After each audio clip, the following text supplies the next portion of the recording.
Kita meneruskan pelajaran kita di Injil Yohanes. Sekarang pasal 13 ayat 23 sampai 30. Dalam bagian ini kita membaca mengenai sisa penjelasan Tuhan Yesus mengenai pengkhianatannya. Sebelumnya, dia sudah menyatakan bahwa salah satu dari ke-12 murid akan mengkhianati dia. Dan mereka semua bingung. Siapa antara mereka akan melakukan sesuatu yang begitu jahat?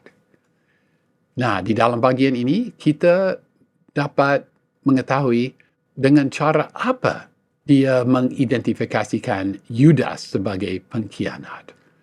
Akibatnya, nanti dia secara positif menyatakan identitas Yudas adalah pengkhianat, tetapi dia tidak memberitahukan segera kepada Petrus yang barangkali akan mengambil pedang dan paling tidak menghalangi pengkhianatan. Mungkin membunuh Yudas. Ini pengandaian saja. Ada akibat yang lain, yaitu Yudas pergi. Sehingga Tuhan Yesus ditinggalkan sendiri dengan ke-11 murid yang setia. Judul dari bagian ini, mungkin pengkhianat dinyatakan. Pasal 13 ayat 23. Seorang di antara murid Yesus, yaitu murid yang dikasihinya, bersandar dekat kepadanya di sebelah kanannya. Sesuai pembahasan ini, masalah ini di video-video pendahuluan mengenai penulis Injil Yohanes, kita paham bahwa Rasul Yohanes adalah murid yang dikasihi Yesus.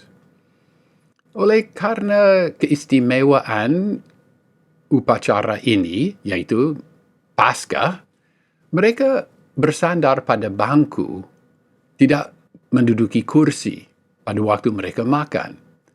Morris menjelaskan bahwa bersandar atas bangku di meja makan adalah kebiasaan budaya mereka diangkat oleh orang Yahudi untuk kegiatan-kegiatan upacara-upacara yang istimewa.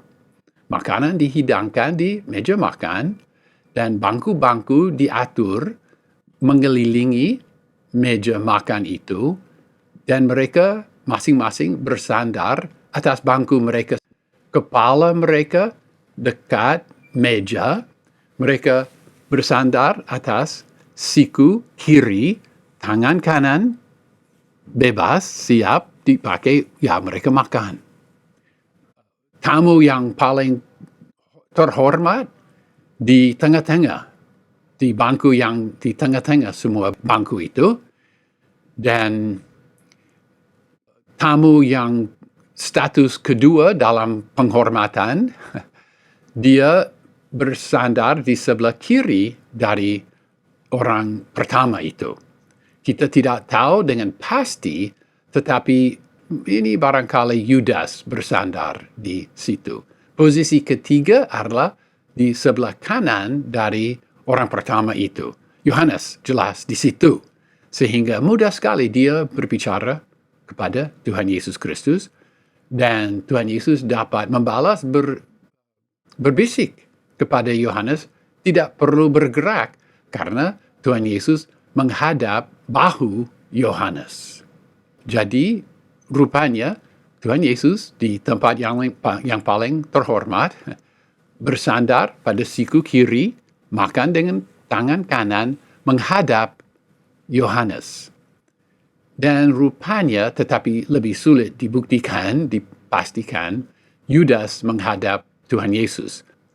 Dengan demikian, Tuhan Yesus ada di posisi terhormat, Yudas di posisi hormat kedua, Yohanes di posisi hormat ketiga.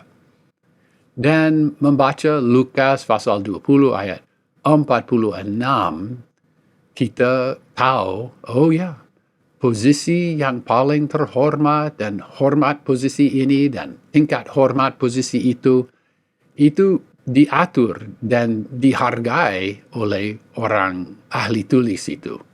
Mereka mencintai kursi yang paling terhormat di sinagoge dan tempat bersandar yang paling terhormat di upacara makan. Pasal 13 ayat 24, kepada murid itu Simon Petrus menganggukkan kepala supaya ia bertanya siapa yang dimaksudkannya. Petrus sadar bahwa Yohanes yang bersandar dekat Tuhan Yesus dapat dengan mudah menanyakan identitas si pengkhianat. Maka Petrus mengisyaratkan dengan menganggukkan kepala supaya Yohanes bertanya siapa yang dimaksudkannya. Kita tidak tahu tempat posisi Petrus, tetapi pasti dia bersandar di mana dia dapat melihat Yohanes, Yohanes dapat melihat dia. Posisi, sekali lagi, posisi Yudas juga tidak dijelaskan, tetapi kita melihat di dalam Matius pasal 26 ayat 25, Tuhan Yesus dan Yudas berbicara, dan rupanya orang lain tidak dengar apa yang mereka katakan. Jadi kita dapat duga bahwa Yudas bersandar di sebelah kiri dari Tuhan Yesus Kristus. Jika demikian, berarti Tuhan Yesus sangat menghormati Yudas. Pasal 13 ayat 25, murid itu yang bersandar demikian pada dada Yesus berkata kepadanya, Tuhan, siapakah itu? Saya terjemahkan Tuhan, dapat juga diterjemahkan Tuhan. Ini kata kurios. Sekali lagi ini kata kurios. Tuhan atau Tuhan. Dengan demikian, pertanyaan Petrus disampaikan kepada Tuhan Yesus Kristus. Yohanes tidak perlu berdiri mendekat Tuhan Yesus. Dia juga tidak perlu bicara dengan suara keras. Nampaknya hanya Tuhan Yesus sendiri yang dapat mendengar pertanyaan Yohanes. Pasal 13 ayat 26, jawab Yesus, dialah itu yang kepadanya aku akan memberikan pecahan sesudah aku mencelupkannya. Sesudah berkata demikian, ia mengambil pecahan, mencelupkannya, dan memberikannya kepada Yudas, anak Simon Iskariot. Kata yang diterjemahkan pecahan ini, somion, dapat merujuk pada pecahan roti ataupun pecahan daging. Morris menjelaskan bahwa tuan rumah atau tamu yang paling terhormat itu mempunyai hak untuk mengambil roti atau daging atau apa dan memberikan itu kepada tamu yang lain sebagai tanda penghormatan. Dan pasti Yohanes melihat Tuhan Yesus mengambil pecahan itu dan mencelupkannya dan memberikan itu kepada Yudas. Dengan demikian, Tuhan Yesus menyatakan kepada Yohanes siapa itu identitasnya orang yang akan mengkhianati dia. Dia membuktikan bahwa dia tahu identitas dari pengkhianat. Tetapi ini tidak dinyatakan kepada murid-murid yang lain. Mereka tidak berkesempatan untuk bertindak melawan Yudas. Jika memang Yohanes bersandar di posisi nomor 3 itu, mudah sekali bagi Tuhan Yesus berbisik pada telinga Yohanes. Menurut Carson, pecahan yang diberikan kepada Yudas menandai bahwa Tuhan Yesus mengasihi Yudas dan berharap bahwa Yudas akan bertobat, tidak mengkhianati dia. Itu mungkin benar, tetapi juga merupakan dugaan. Dan kita tidak boleh lupa bahwa tujuan utama dari pecahan yang diberikan itu adalah menyatakan kepada Yohanes sendiri bahwa Yudaslah adalah pengkhianat. Pasal 13 ayat 27. Dan sesudah pecahan itu, iblis masuk ke dalam dia. Maka Yesus berkata kepadanya, apa yang kau perbuat, perbuatlah dengan segera. Kata iblis ini Yunaninya hasatanas. Kata ini dipakai 36 kali di dalam seluruh Perjanjian Baru, tetapi di Injil Yohanes hanya dipakai sekali di dalam ayat ini. Ya, di sini tujuan Yudas menjadi jelas. Dan Tuhan Yesus berhasil membedakan dan memisahkan murid yang akan mengkhianati dia dari murid-murid yang setia dan baik.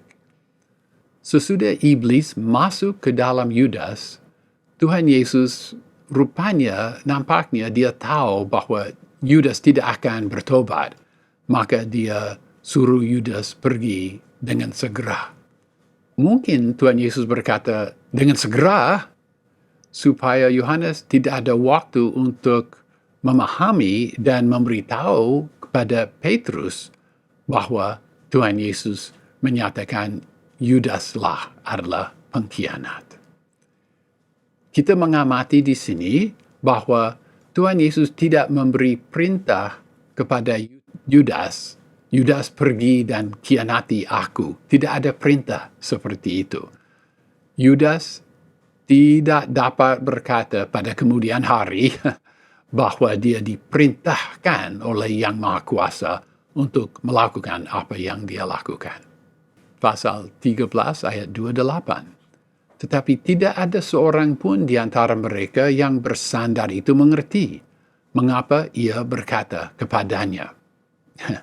Terjemahan saya berbeda dari terjemahan baru karena kata ia ini ya jelas Tuhan Yesus dan kepadanya ya jelas kepada Yudas, tetapi dalam bahasa aslinya di ayat ini nama Yesus dan nama Yudas tidak muncul, tidak ditulis dalam ayat ini dalam bahasa Yunani.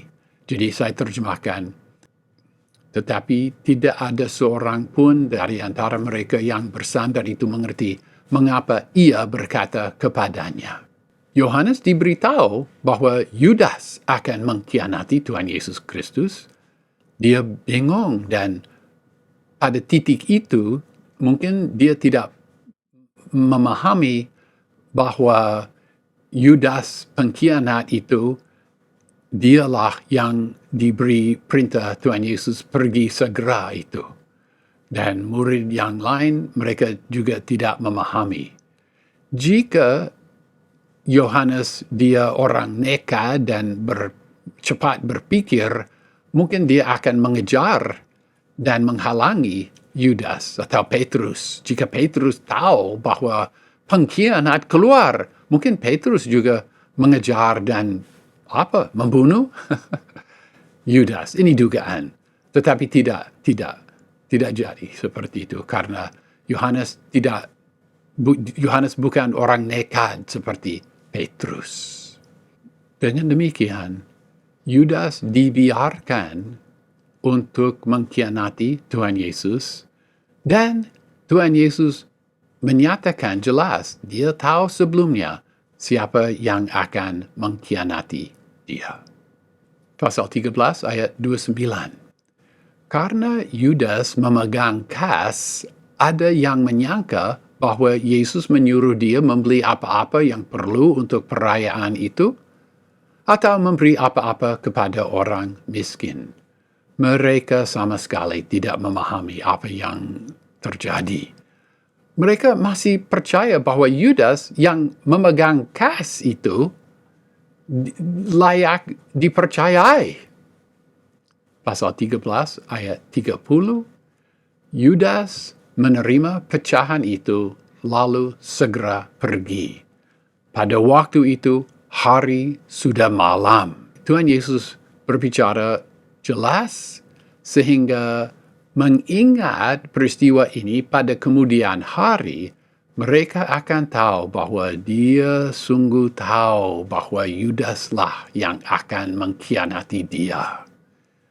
Dengan demikian, secara luar biasa, Tuhan Yesus berhasil dengan beberapa hal.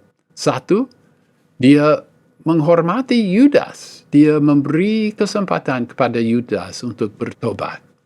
Dua, dia menanggapi pertanyaan Yohanes. Tiga, Dia menyatakan kepada murid dan kepada para pembaca bahwa dia menguasai keadaan situasi itu. 4, dia melakukan segala itu tanpa memberi kesempatan kepada Petrus yang nekat, yang pasti kita duga mau menghalangi pengkhianat. Dan 5, ya supaya Yudas pergi sehingga Tuhan sendiri dengan ke-11 murid yang setia. Catatan Yohanes bahwa waktu itu sudah malam memang kenyataan historis, benar, tetapi juga ada arti teologis yang cukup dalam. Sesuai Yohanes pasal 1 ayat 5, terang itu bercahaya di dalam kegelapan, dan kegelapan itu tidak menguasainya.